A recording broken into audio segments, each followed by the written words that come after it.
90 రోజుల కోర్సు పూర్తి చేస్తే చాలు 100% ప్లేస్మెంట్ సపోర్ట్ తో సాఫ్ట్వేర్ జాబ్ మీ సొంతం. వెంటనే కోడ్ జ్ఞాన్ డెస్టినేషన్ ని సంప్రదించండి.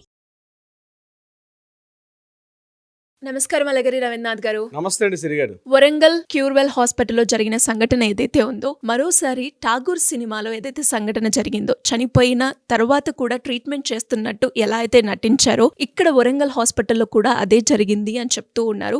డాక్టర్ నిర్లక్ష్యంతో ప్రవళిక అనే అమ్మాయి చనిపోయింది అని అంటూ ఉన్నారు. అసలు ఆ కేసుకి సంబంధించిన డీటెయిల్స్ ఏంటి? ఇలా చేస్తే చట్ట ప్రకారంగా ఎలాంటి శిక్ష పడే అవకాశం ఉందంటారు సార్? 2 రోజుల క్రితం వరంగల్లోని క్యూర్వెల్ హాస్పిటల్లో రెండవ కాన్పు కోసం చెప్పి ప్రవళిక అన్నటువంటి ఒక గర్భిణీ స్త్రీ హాస్పిటల్కి వెళ్ళడం, అక్కడికి వెళ్ళిన తర్వాత ట్రీట్మెంట్ చేసే భాగంలో ఆమె సడన్గా చనిపోవడం కూడా జరిగింది. అయితే ఆమె హాస్పిటల్లో ఎంటర్ అయినప్పటి నుంచి ఆమె డెలివరీ అంటే ఆమె చనిపోయినంత వరకు ఉన్నట్టు సుమారుగా 5 నుంచి 6 గంటల పాటు జరిగినటువంటి ఏదైతే జరిగిందో ఆ ప్రహసనం అంటాం యాక్చువల్గా, ఆ గ్యాప్లో అది పేషెంట్ యొక్క బంధువులకి, పేషెంట్ యొక్క తల్లిదండ్రులకి వీళ్ళందరూ కూడా కొంత అనుమానాస్పదంగా జరిగింది. అంటే కంటిన్యూగా వీళ్ళు ఏంటంటే ట్రీట్మెంట్ చేస్తున్నాం అని చెప్పారు. అప్పటికే ట్రీట్మెంట్ చేస్తున్నాం, అర్జెంటుగా ఫీజులు కట్టండి, డబ్బులు కట్టండి అని చెప్పి ఫోర్స్ చేస్తూ కూడా బ్లడ్ తక్కువైంది, అర్జెంటుగా బ్లడ్ కూడా తీసుకొచ్చి బ్లడ్ బ్యాంక్ బ్లడ్ తీసుకోనండి అని చెప్పినప్పుడు కూడా ఆమె వాళ్ళ మదర్ చెప్తున్న మాటలో బయట ఆర్తనాదాలు మనకి ఎలా వినిపిస్తున్నాయంటే, మార్నింగ్ 9 గంటల 30 నిమిషాలకి హాస్పిటల్లో తీసుకెళ్లారు. అంటే 8 గంటల సమయంలో హాస్పిటల్కి ప్రవేశించారు. 9:30 ఆ సమయంలో ఆపరేషన్ థియేటర్లో హేమ అని చెప్పి అక్కడ డాక్టర్ గారు అని చెప్పి మనకు వివరాలు అందుతున్నాయి. ఆమెని హాస్పిటల్ తీసుకెళ్లిన తర్వాత హాస్పిటల్లో ట్రీట్మెంట్ కొనసాగించారు. 9:30 తీసుకెళ్లిన తర్వాత చాలాసేపు ఆమె హాస్పిటల్ ఆపరేషన్ థియేటర్ వెళ్ళేటప్పటికి ఆమె చాలా హ్యాపీ మూడ్లోనే ఉంది, అంటే కాస్త హెల్దీగా ఉన్నట్టుగా కనిపించింది అని చెప్పి చెప్తున్నారు. తర్వాత లోపలికి వెళ్ళిన తర్వాత ట్రీట్మెంట్లో భాగంగా ఆ బిడ్డ యొక్క ఇంటెస్టైన్స్ ఏవైతే ఉన్నాయో మెడలో ఉన్నాయి కాబట్టి ఆపరేషన్ కాస్త క్రూషియల్ అవుతుంది, దీనికి మరి కాస్త ఆపరేషన్ అవసరం అని చెప్పారని చెప్తూ, అదేవిధంగా బ్లడ్ కూడా ఎక్కువ మొత్తంలో అవసరం అని చెప్తే అక్కడ దగ్గరలో అదే హాస్పిటల్ ఉండే బ్లడ్ బ్యాంకులో కూడా బ్లడ్ లేకపోతే వేరే హాస్పిటల్ నుంచి కూడా బ్లడ్ తెప్పించి అనేక రకాలుగా సుమారుగా అలా డబ్బులు అలా ఒక మంచి నెల ప్రాయంగా డబ్బులు ఖర్చు పెడుతున్నప్పుడు కూడా సుమారుగా 2:30-3 ఆ ప్రాంతంలో ఆమె చాలా అత్యవసర పరిస్థితిలో ఉంది, ఆమె చాలా ప్రాణానికి ఇబ్బంది వచ్చే పరిస్థితి ఉందని చెప్పి అక్కడ నుంచి వితౌట్ ఎనీ కన్సల్ట్ పేరెంట్స్ అంటే ఆ బంధువులకు కానీ లేకపోతే వారి పేరెంట్స్ కానీ ఇన్ఫర్మేషన్ చేయకుండా అక్కడి నుంచి అంబులెన్స్లో వేరే హాస్పిటల్ అడ్మిట్ చేయడం జరిగింది. అక్కడికి వెళ్ళిన తర్వాత ఇంకా అమౌంట్ కావాలి, ఇంకా పేషెంట్కి అమౌంట్ సరిపోవట్లేదు, అర్జెంట్గా అమౌంట్ కట్టని చెప్పి ఈ అమ్మాయి ప్రవళిక పరిస్థితి కోసం చెప్పి ఇక్కడ బంధువులు ఇబ్బందులు పడతా ఉంటే, మరోవైపు ట్రీట్మెంట్ అంతా నిమిషానికి క్రూషియల్గా మారుతున్న సమయంలో డబ్బులు కడతారని చెప్పి హై డిమాండ్ చేస్తూ ఆమెను మళ్ళీ వేరే హాస్పిటల్ తీసుకెళ్ళడం, వేరే హాస్పిటల్లో కాసేపు అయిన తర్వాత సాయంత్రం 6:30 ఆ సమయంలో ఆమె చనిపోయినట్టుగా ధృవీకరించి మళ్ళీ తీసుకొచ్చేస్తారు. అంటే ఈ మార్నింగ్ 9 గంటల నుంచి 6 గంటల వరకు ఉన్న ఎపిసోడ్లు ఏంటంటే ఆల్రెడీ మార్నింగే ఆమె చనిపోయినట్టుగా చెప్తున్నారు బంధువులు. అయినప్పటికీ కూడా వీళ్ళు కేవలం డబ్బుల కోసమే ఆమెను కాస్త ఆ హాస్పిటల్ కానీ ఈ హాస్పిటల్ కానీ ఇంటిమేషన్ చేయకుండా కేవలం డబ్బులు గుంజుకునే ప్రయత్నంలోనే గట్టిగా చేశారని చెప్పి వాళ్ళు ఆరోపిస్తూ ఉన్నటువంటి సంఘటన చూసింది. పేషెంట్తో పాటు వాళ్ళ ఫ్యామిలీ మెంబర్స్ని కూడా ఇందులో ఇంక్లూడ్ చేయలేదు అన్న వార్త కూడా మనం వింటూ ఉన్నాం. అంటే దీన్ని బట్టి మనం ఏం అర్థం చేసుకోవచ్చు అంటారు? అంటే ప్రధానంగా సిరిగారు ఇక్కడ హాస్పిటల్కి కూడా మెడికల్ నెగ్లిజెన్సీ అంటాం వీటికి యాక్చువల్గా. అంటే హాస్పిటల్లో మనం ఏదో వైద్యం కోసం చెప్పి మనకు అనారోగ్యం అయితే మనం హాస్పిటల్కి ఎంటర్ అయిన తర్వాత అక్కడికి ట్రీట్మెంట్ అనేది ప్రాపర్ ట్రీట్మెంట్ జరగకుండా హాస్పిటల్లో కూడా ఒక ప్రొసీజర్ ఉంటుంది, ఒక 5 minutes బుక్ ఉంటుంది. దాని ప్రకారంగా ఏమేం చేస్తున్నాం, ఏ మెడిసిన్స్ వాడుతున్నాం అంతా కూడా time to time, minute to minute అంతా కూడా పేషెంట్తో వచ్చినటువంటి బంధువులకి అటెండెంట్కి కంప్లీట్గా మనకి ఇవ్వాల్సిన అవసరం హాస్పిటల్ యాజమాన్యానికి ఉంటుంది. అంటే ఎవరైతే ట్రీట్మెంట్ చేస్తున్నారో డాక్టర్ ఎవరు, అక్కడ సిస్టర్ నర్స్ ఎవరు పనిచేస్తున్నారు, అక్కడ ఏ మెడిసిన్స్ ఇస్తున్నారు, ఏ ఇంజెక్షన్స్ ఇస్తున్నారు, ఏ టైంకి ఏమి ఇస్తున్నారని చెప్పి కంప్లీట్ స్టేటస్ రిపోర్ట్ అంతా కూడా ఒక ఫైల్ రికార్డ్ చేయాల్సిన ఉంటుంది. యాజ్ పర్ వాళ్ళకి లీగల్గా కూడా వాళ్ళకి కొన్ని గైడ్లైన్స్ ఉంటాయి, ఆ గైడ్లైన్స్ ప్రకారం చేయాలి.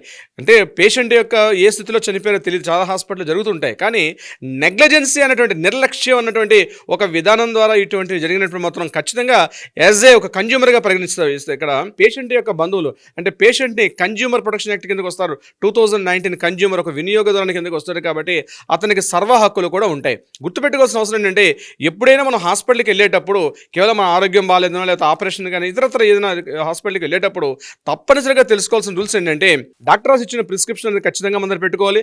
అంతకుముందు ప్రీవియస్ ఎవరైనా డాక్టర్ దగ్గరికి వెళ్తున్నప్పుడు ఆ డాక్టర్ గారు ఇచ్చిన ప్రిస్క్రిప్షన్ కూడా మనం యాస్టీస్గా జడ్జ్ చేసుకోవాలి. డయాగ్నోస్టిక్ రిపోర్ట్స్ రిపోర్ట్స్ వాళ్ళు ఇచ్చినటువంటి ఈచ్ అండ్ ఎవ్రీ రిపోర్ట్ కూడా ఫైల్ చేసి పెట్టుకోవాల్సిన అవసరం కూడా ఉంటుంది. ఇక ఎస్పెషల్లీ ఇట్లాంటి ఆపరేషన్స్ జరిగే సందర్భాల్లో వాటికి సంబంధించిన రిపోర్ట్స్ ఈ టైమ్ మినిట్స్ బుక్ అంటారు. అంటే ఏ మినిట్ ఏ ఇంజెక్షన్ ఇస్తున్నారు. ముఖ్యంగా ఈ అంటే బాడీ మీద కట్ చేసి ఆపరేషన్ చేసే సందర్భాల్లో మాత్రం తప్పనిసరిగా ఎంత సర్జన్ ఉన్నప్పటికి కూడా, అంటే గైనిక్ సర్జన్ ఉన్నప్పటికి కూడా బిఫోర్ దట్ ఏంటంటే అక్కడ ఖచ్చితంగా ఒక ఎనస్థిస్ట్ అయితే కంపల్సరీ ఉండాలి. అంటే ఎనస్థిస్ట్ కూడా కాదు, ఎనస్థిస్ట్లో సర్జన్ చేసేవాడు ఉంటాడు. అంటే ఎంత డోస్ ఇవ్వాలి, ఎంత మేరకు, అంటే ఎన్ని నిమిషాల పాటు ఎనస్థిస్ట్ పనిచేస్తుంది అన్న విషయం మీద దానిలో పూర్తిగా స్టడీ చేసినటువంటి ఒక ఎనస్థిస్ట్ కంపల్సరీ ఉండాలి. అంటే హాస్పిటల్లో ఏం చేస్తారంటే ఎనస్థిస్ట్ లేకపోతే కూడా వేరే హాస్పిటల్ నుంచి తెప్పించే ప్రయత్నాలు కూడా సాధారణంగా జరుగుతుంటాయి. కానీ వితౌట్ ఎనస్థిస్ట్ ఎంత పెద్ద సర్జన్ అయినా, అది కార్డియాక్ సర్జన్ అయినా, లేకపోతే బ్రెయిన్ సర్జన్ అయినా, న్యూరో సర్జన్ అయినా, లేకపోతే ఇప్పుడు మనం ప్రెగ్నెంట్ డెలివరీ సర్జరీ చేసినప్పుడు కూడా కంపల్సరీ హాస్పిటల్లో ఒక ఎనస్థిస్ట్ యొక్క రిక్వైర్మెంట్ కంపల్సరీ ఉంటుంది. ఎనస్థిస్ట్ లేకపోతే ఎట్టి పరిస్థితుల్లో కూడా ఈ సర్జరీ అనేది చేయకూడదు. అంటే అందుకని పేషెంట్కి ముందు చెప్తారు, పలానా టైంకి ఆపరేషన్ చేయాలంటే ఆ టైంకి ఎనస్థిస్ట్ని పిలిపిస్తారు. ఆపరేషన్ థియేటర్లో కూడా ఎనస్థిస్ట్ ఫస్ట్ ఓపెన్ చేసి కావాల్సింది ఆ ఎనస్థిషియా మెడిసిన్ ఎంత డోస్ ఇవ్వాలి, ఆమె యొక్క వయసు, అంటే ఆ యొక్క పేషెంట్ యొక్క వయసు, ఆమె ఏజ్, ఆమెకు ఉండే ప్రీ మెడికల్ హిస్టరీ అంతా కన్సిడర్ చేసి దాని తగ్గట్టుగా డోస్ ఎంత ఇవ్వాలని ఒక సర్జన్ అక్కడ సైన్ చేసి ఇస్తే తప్ప ఈవెన్ ఈ ఎంత సర్జన్ అయినా అంటే మిగిలిన సర్జన్ అంటే బాడీ ఎనాటమీ సర్జన్ ఎట్టి పరిస్థితుల్లో కూడా బాడీ మీద ఎట్టి పరిస్థితుల్లో టచ్ చేసే అధికారం అయితే ఉండదు. సో వాళ్ళిద్దరు రిపోర్ట్స్ కూడా అక్కడ ఎనస్థిస్ట్ ఎంత డోస్ ఇచ్చారని చెప్పి, ఆపరేషన్ సర్జన్ ఎవరు చేశారని, వీళ్ళ యొక్క కంప్లీట్ డీటెయిల్స్ అన్నీ కూడా యాజ్ ఏ పేషెంట్గా, పేషెంట్ యొక్క అటెండెంట్ అంటే బంధువులుగా రిపోర్ట్ తీసుకోవాల్సిన అవసరం ప్రతి ఒక్కరికి ఉంటుంది. అదేవిధంగా మెడికల్ షాప్కి వెళ్ళినప్పుడైనా సరే, డయాగ్నోస్టిక్ సెంటర్స్ వెళ్ళేటప్పుడు కూడా వాళ్ళు ఇచ్చే ట్రీట్మెంట్ కూడా థరోగా మన దగ్గర ఆ రిపోర్ట్స్ దగ్గర పెట్టుకోవడం. ఇటువంటి సందర్భాల్లో మనకి ఏదైనా డౌట్ అనిపించినప్పుడు తప్పనిసరిగా ఆ హాస్పిటల్ మీద మనం కోర్టు కేసు ఫైల్ చేసే అవకాశం ఉంటుంది. మెడికల్ నెగ్లిజెన్స్ యాక్ట్ అంటారు. అంటే ఇందులో సెక్షన్ 304A ఈ సెక్షన్ క్లియర్గా చెప్తుంది, తప్పనిసరిగా మెడికల్ నెగ్లిజెన్సీ వల్ల ఏదైనా ప్రాణం పోతే తీవ్రంగా ఉండే సెక్షన్లు కూడా ఉండే అవకాశం ఉంటుంది. అదేవిధంగా సెక్షన్ 337, 338 ఇవన్నీ కూడా దీనికి సంబంధించిన సెక్షన్స్. అదేవిధంగా మనం కన్జ్యూమర్ ప్రొటెక్షన్ యాక్ట్లో సెక్షన్ 2/42 అన్నది ప్రధానంగా చెప్పుకున్నది. అంటే కన్జ్యూమర్ ప్రొటెక్షన్ యాక్ట్ కిందకు వస్తారు వీళ్ళందరూ కూడా. అయితే ఏమైనా నిర్లక్ష్య ధోరణి కానీ మెడికల్ నెగ్లిజెన్స్ వచ్చేటప్పుడు మాత్రం వీళ్ళు ఆయా డాక్టర్స్, అక్కడ పనిచేస్తున్న స్టాఫ్ కావచ్చు, లేకపోతే ఇట్లాంటి సర్జన్స్ వీళ్ళందరూ కూడా వాళ్ళ మీద కేసుని మనం పెట్టే అవకాశం కూడా ఉంటుంది.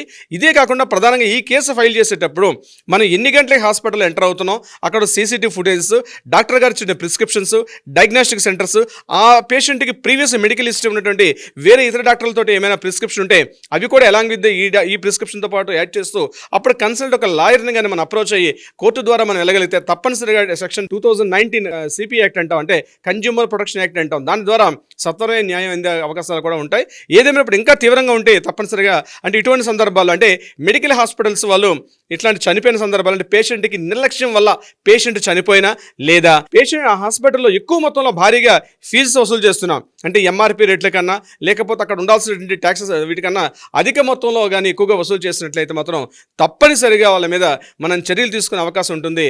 సిరి గారు, thank you sir, thank you so much. Thank you so much అండి.